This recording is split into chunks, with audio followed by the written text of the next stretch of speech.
Hello everyone, we just got ourselves another huge console mod drop for PlayStation 5, Xbox, and Mac players. This one has some cool mods like the ability to level up Scratch with the Scratch overhaul. We also got some highly awaited subclasses with the Marauder subclass for the Rogue, and we also got ourselves the Eloquence Bard, which will be coming here soon in patch 8.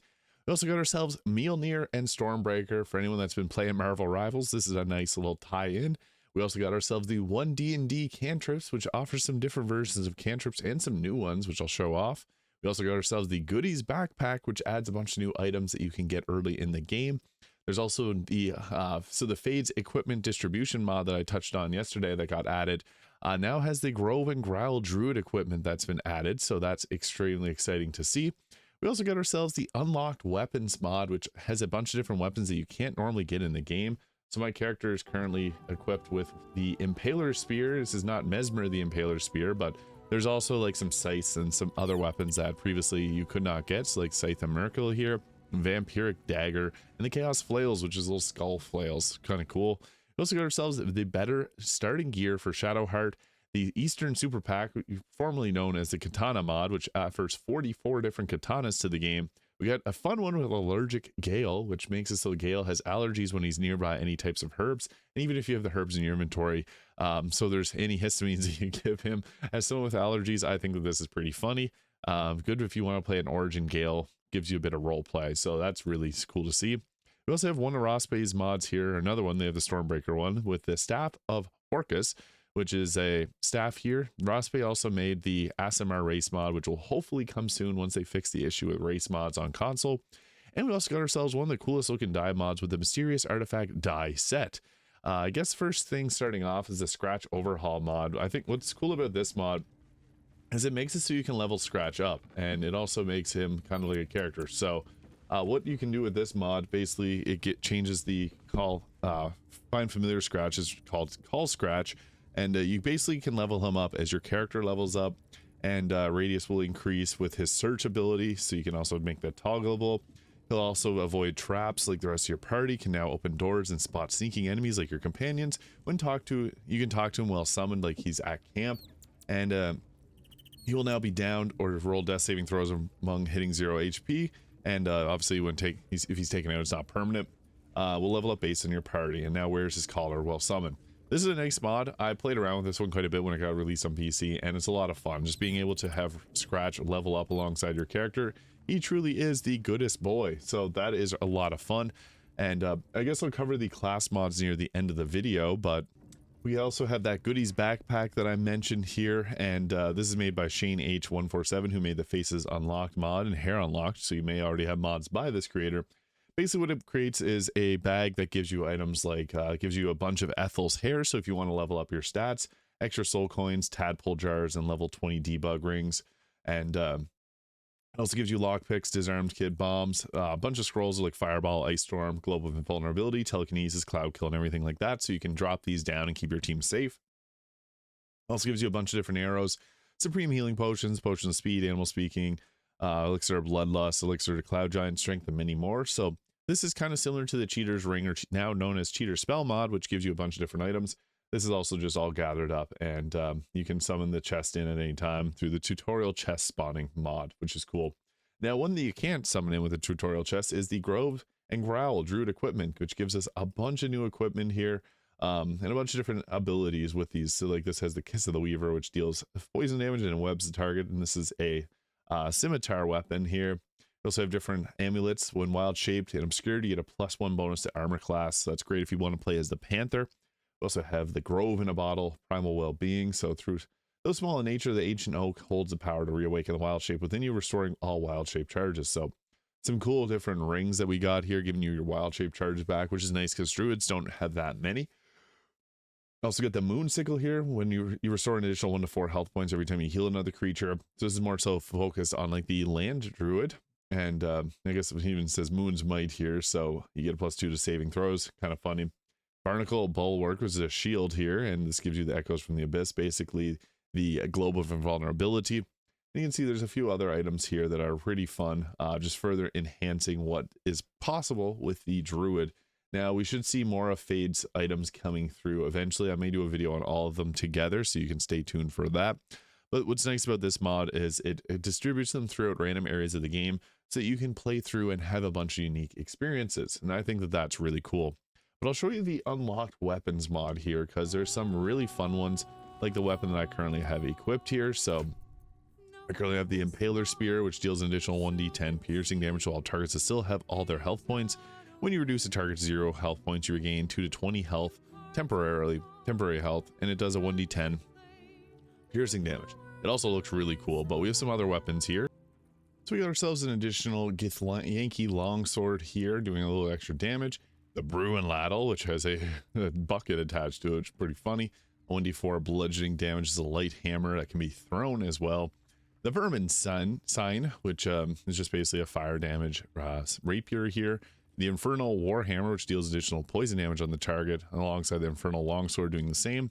The Clover, which is not as good as the Clover that you get in Act 3. This site, the Merkel, doing a 2d12 plus 8 slashing, so quite strong. But one thing I want to show you guys with this weapon is it does look a little bit janky when you equip it, because you got this big stick hanging out. There is another mod that'll hopefully come to console that does not have this janky looking design. This is, again, just because the mod itself, the weapon itself is this big, so it looks kind of funny on our backs. But the Chaos Flails also looks really cool. So with this mod, with this weapon, it has, does also look pretty funky. But you'll see there's little skulls there that you can swing around with. And yeah, the physics on this is pretty funny. So we'll just go ahead and swing it there so you get an idea of what it looks like. It's pretty ridiculous, but I love that kind of stuff in this game. So yeah, it's pretty funny. Steadfast Maul there, the Spider Step staff, which has a spider on it, which is cool. Immune to being webbed, and your movement speed is not affected by webs, which would be nice in Act 1. Shadow Battle Axe, which also has a unique appearance to it, so I'll just equip that there so you guys get an idea of what it looks like. That green glow to the axe, pretty nice. I'd love to see like a mod of the Leviathan axe, maybe using that with changing the green to blue. That'd be kind of cool. Also have the Goblin Bane Dagger, which has goblins have disadvantage on attack rolls against the person holding it. Sanguine Blade, good for Astarion, gain a +1 to attack rolls, damage rolls for every foe you slay. Kind of similar to the Rhapsody weapon. Promise, Moonblade. So there's a lot of weapons here. I don't want to waste too much time on them, but I'll just focus on some of the ones that I like here, like the Renderer of Scrumptious Flesh, which gives you additional necrotic and necrotic damage to fires from another item that I have on. The Rebound Battle Axe, which is basically if you bound it with a Eldritch Knight's packed weapon or a Warlock's packed weapon, you get some extra bonuses to damage and attack rolls. And this weapon has the thrown property and does additional thunder damage when thrown. Pretty cool. Flail of Dead Skulls, the Bloodbound Blade. Lots of really fun ones here. Plain Slayer Flail, and many more. But this one also replenishes your spell slots whenever you take out a target with it. So yeah, the unlocked weapons just gives us a bunch of cool ones, including the Scythe and Merkel, which I know a lot of people want to see on console, so it's finally here. And I guess the Shadowheart's better starting gear, I will just touch on this one briefly. It gives her these two items here, made by Lazel, basically backwards, was taken. Reinforced leather armor, giving +1 bonus or +2 bonus to dexterity to the armor class, medium armor, and the dark leather boots. They just look like they suit Shadowheart a little bit better. So got some cool pictures of Shadowheart here, and yeah, you can see that yeah, it looks pretty nice. This is a modded version of Shadowheart with different hair, but yeah, it's pretty cool. And now in console, so that's really nice. But the Eastern Katana pack here, just want to talk about this one.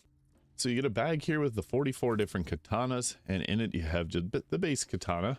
There is a katana in the base game, but this one just adds a bunch of different ones. So it has the katana all the way up to +3, and then there is different damage versions of the katana. So like this is the katana of ice, and it just adds additional damage to it. What's nice about these is they're long swords, so you can, if you have the dual wielder feat, you can use 2 of these. I actually did a Deadpool build using 2 katanas, so this is perfect for that. And yeah, they have ones that have all different types of elemental damage. If you want a thunder one, if you want a radiant one, if you want yourselves a necrotic, a force, whatever you may name, it has it all in this mod. So that's really nice. As a fan of katanas, I think they look really cool in this game too. So glad to have more of those. Now we also got ourselves the Stormbreaker and Mjolnir mod, so they're very strong. Mjolnir return to your hand when thrown, either neither can you be forced to drop it. When thrown, it creates an explosion doing a 3d10 or up to 30 thunder damage and a 6-meter blast. The sheer weight of Mjolnir sends your target reeling for 1 turn. You are deemed worthy and gain the powers of Thor. You gain a +5 bonus to movement speed and jump distance, and equipping it gives you immunity to fall damage. Channeling the Bifrost, you can be teleported to a space, and I'll just equip that there to show you guys what it looks like. And you do get some extra effects here, like Call Lightning, Thunderclap, and the Thunderous Smite. So the power of Thor is flowing through this. It looks really cool too. I love these weapons. And then we also got ourselves Stormbreaker, which I'll equip there, also very strong. Returns to your hand, makes an explosion when thrown, does the reeling, and basically all the same effects as the previous one. And then also has the Bifrost step, which is basically Misty step there. So what's cool about this is you can go ahead and you can throw this weapon. So if you want to go ahead and throw it around, it'll deal damage in a huge area. As you can see, it looks pretty cool too. So just want to touch on that weapon because I'm a big Marvel fan, and yeah, that one's pretty nice. So the Mjolnir and Stormbreaker mod by Rosprey. Hopefully we'll see their other mods here soon. But I guess other than allergic Gale, we have the Staff of Orcus as well, and the mysterious artifact die. I think I'll show off the 1D&D cantrips here next. So the cantrips that we get with this one is there's a different version of Blade Ward. So this one, same effects, you take half damage from bludgeoning, piercing, and slashing, which is the same as the normal one, but this requires concentration. This lasts for 2 turns. This one lasts for 10 turns. I think a concentration-less one is obviously a lot better, but it's different flair. Also, speaking of concentrations, this version of Create Bonfire does not require concentration, whereas the other one does. And this also will end up replacing it if you have the Mistress Spell mod included. There is this version of Frostbite with a different appearance here. We have our Green Flame Blade, which does have a little bit of a different, and a few typos. I just want to mention this in this mod. Another big typo is Tool the Dead, should be Toll the Dead, and it does a different amount of damage. It should be just the 1d8 or 1d12 if the target is below 50% or is missing any health, and this one just adds them together. The Sapping Sting here, 1d4 necrotic damage, and knocks the target prone, is pretty nice. Different version of Poison Spray here, doing 1d12 poison damage on the target. And then we also got ourselves like the Sword Burst, doing 1d6 of force damage in all characters around you. Is a pretty strong one. Another Sapping Sting here, I guess, and yeah, we also have ourselves the Cleric has the spell Spare the Dying, which heals 1 health point from a down creature. A different version of Resistance, which is a reaction, giving a plus bonus to saving throws. And you also got the Tool of the Dead and various different versions here. The Bard also gets the Starry Wisp spell, which is a 1d4 radiant damage. The target's shining within 3 meters, and their other version of Thunderclap. And then there's also the Magic Stone here, which does a 4 to 9 bludgeoning damage using spellcasting for attack rolls, bonus action. And also the Booming Blade, which does have some issues I've seen from testing and from some people saying that. So if you have issues with the Booming Blade, it's a known thing, but just use Mistress spells for that. So that is the 1D&D cantrips. Now we also got ourselves the College of Eloquence Bard. So I'll show you guys what that will look like, as it's pretty fun. It's going to be coming with patch 8, as you know, so we won't have to wait too long before we get that available on console and PC, and with crossplay coming. So the College of Eloquence here. So this gives us the unsettling words. That's my bad. College of Glamour is the one that's going to be coming out. Eloquence. So this one is a little bit different. My bad there. Unsettling words gives a 1d6 penalty to saving throws until the end of their next turn. I have used this one, and it's not as strong as, like, obviously Sword Bard being one of the most overpowered. But I don't find it even as strong as College of Dance or even College of Lore. So I will do a build guide on this to touch on it in a bit more detail. But yeah, it's an interesting subclass. Some of the benefits you get is the Unfailing Inspiration. When an ally uses your Bardic Inspiration with an ability check, they also get advantage on their check, which is really nice. And whenever they get an advantage, or whenever they get the Bardic Inspiration for attack, roll, or saving throw, they don't lose that Bardic Inspiration if they fail. So that's really nice. And then Universal Speak, you get Speak with Animal spell without taking a known spell slot. And at 14th level, you get the Infectious Inspiration. When you cast Bardic Inspiration, you can use Infectious Inspiration charge to cast on another target for free. So that's cool. I will do a build on this one so you get a better picture of what this is. But we also got ourselves the Marauder, which is a nice subclass, which gets an extra attack. I do have some issues with my Rogue mod, so I can't uninstall this because I'm using it in the current playthrough, but it's hiding my other ones that I have downloaded and installed, which is a little unfortunate. So some of these will override each other and make them not appear, but I can go over all the progression here quickly. So the Marauder Brutality gives you, you can perform sneak attacks without advantage with any melee weapon that isn't two-handed or heavy. You'll see the dual wielding mastery. You can dual wield any weapon that doesn't have the heavy-handed or two-weapon fighting, and use your attack modifiers on the bonus or on the attack rolls and damage rolls. And you also get the murderous expertise. For any weapon that is not two-handed or heavy, you can add your dexterity modifier to the attack instead of strength if it is higher. So that's pretty cool. You can do dual long swords, which is fun. At level 5, you get the extra attack, the big boost here. But you also get the relentless assault, which once per turn, if you're dual wielding melee weapons, you can make an attack with your offhand without using a bonus action. The brutal efficiency when rolling damage. If you're wielding a melee weapon that's not heavy or two-handed, you can re-roll the damage if 1 or 2 is rolled. Extra attack and riposte. Riposte makes it so if a target misses you with an attack, you can return with an attack, which is a huge boost because being able to create extra damage off a reaction is massive. You also get the unstoppable force, which this return if you take out an enemy, you gain another action point and can move half your movement speed. Attacks of opportunity are not triggered. And improved relentless assault. If you're dual wielding melee weapons, anytime you attack with your main hand, you make an offhand attack without using a bonus action. So this is really strong. Obviously, it's definitely the most powerful version of the rogue. It isn't overpowered, I wouldn't say. It's very strong, but not as strong as some of the base game classes. So just want to touch on these because I know a lot of people are curious about new mods on consoles. So I always post anytime that there is a new update for console mods. So hit that subscribe button below if you haven't already to stay updated with all the news related to console mods. Thank you so much for watching. I hope you have an incredible day, and I'll see you all in the next video.